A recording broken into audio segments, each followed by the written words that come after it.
happen like a thief in the night. But the more important thing that I think of what happened was that the church died because the individual members died. See, I've said this all along, that the church is not a building. The church is the people.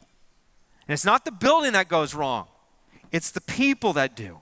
It's the people who die. Remember the story about a pastor who stepped up in the pulpit one day and told his congregation, "Church, you're dead.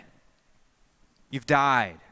You no longer have life. We're dead. In fact, I want you to come out tonight and come to the funeral for our church tonight." And the people were kind of scratching their head. They wasn't quite sure what all this meant, but most of them came back out the night, and to their surprise, there was a casket that was right in front of the pastor as he shared a message that night about how the church had died, that the church was no longer alive. The pastor had kept the casket closed at the time, but then he stepped up in front of them and he said, "If you don't believe me that our church is dead, then I want you to come up and see for yourself." And he takes the casket and he kind of props it open, and one by one, the people came by the casket and they looked in.